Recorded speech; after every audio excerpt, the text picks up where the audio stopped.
Today I'm gonna unbox this Kinetic sand, and it's scented. Let's smell it. Smells like orange. Now let's make a pizza out of it.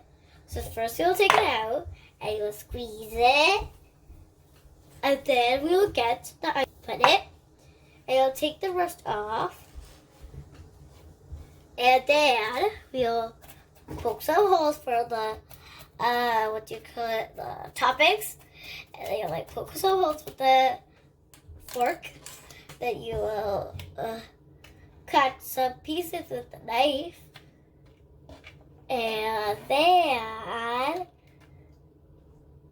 you will get the spoon and eat it. Hum num num. Hum num num. Hum num num. Okay, guys. Thank you for watching my video. Please subscribe on Fun and Toys. Thank you!